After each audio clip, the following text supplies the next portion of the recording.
Senator Klobuchar, Senator Hoeven, thank you very much for leading this committee in the absence of Senator Bozeman. Thank you both for being here. I'm going to plow similar ground to my colleague from Kansas plowing of earlier in the hearing.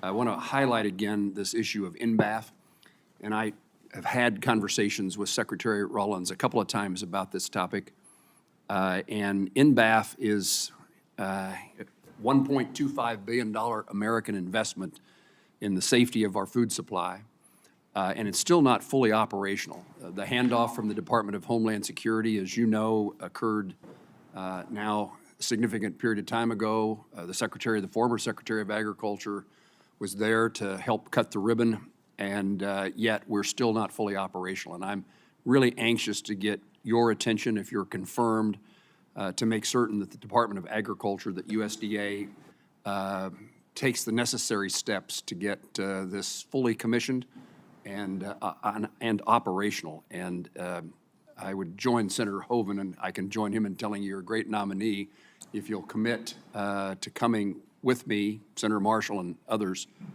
to see NBAF and to take a leadership at the Department of Agriculture in this regard. Dr. Hoskins. Excuse me, Dr. Hutchins.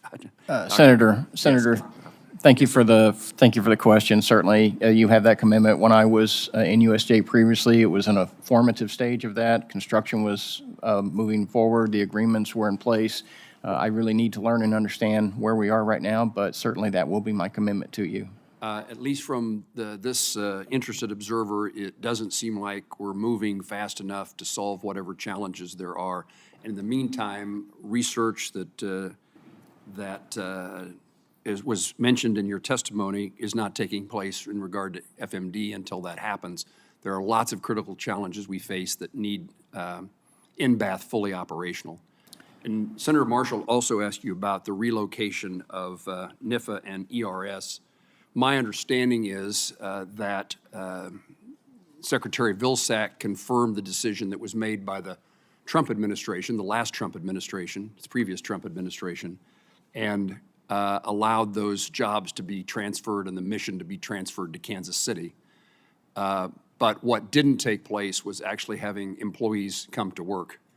And so in some ways, the transfer was a paper transfer in which people continued to live and work in Washington, D.C. remotely, but it appeared to be that the jobs and the opportunities for people to locate in the middle of the country and perhaps have young farm sons and daughters engaged in agriculture and strengthen the tie between production agriculture and research was yet not completed. And again, I'd ask your commitment that, and you said this earlier, but I want to reiterate the importance of making sure that what was promised, what was believed that was happening, actually happens. That includes people working from the location of the offices in Kansas City.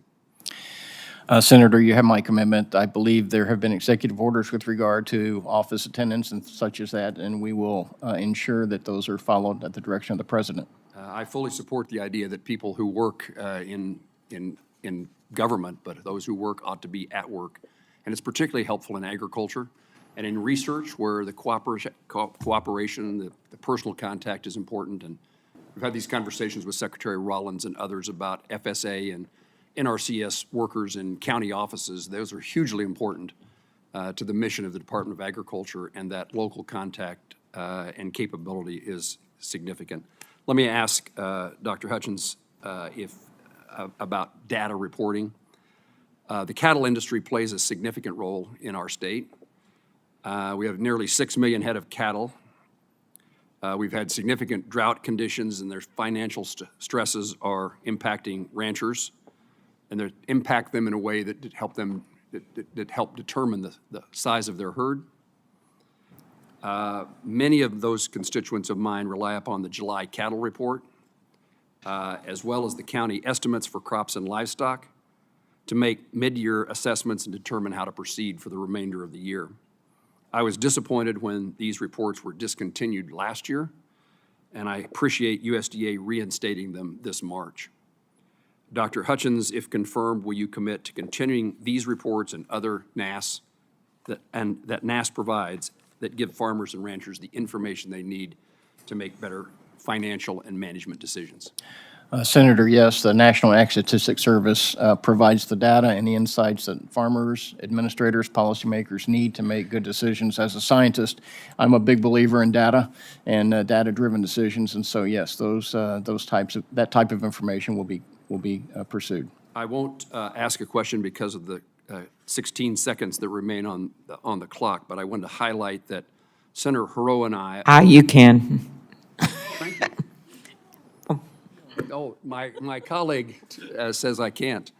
Senator Hirono and I have introduced legislation. It's called the Ag Research Act. And what we're attempting to do is to provide funding for research institutions to cut down on their maintenance backlogs and to invest in infrastructure at research facilities. I've seen a number of those research facilities across the country and in Kansas, and investment in infrastructure seems to be the thing that has been overlooked in the mission of providing the research. We've forgotten how to maintain our buildings and our research and how to have the latest equipment. I assume for both of you that concept and that legislation would be something that would be supported, and I'd ask both of you if that's the case. Senator, the good news about our land grant system is that it's been established for a long time. The bad news is some of those buildings and capital need to be refreshed and refurbished and so forth. And so certainly I can commit to you that whatever funding is provided by Congress, that we will make the best use of that to ensure the facilities are improved. Thank you. And Senator, I wouldn't endeavor to try to improve on Dr. Hutchins' response, but I would concur with it. Thank you. Thank Okay. you both.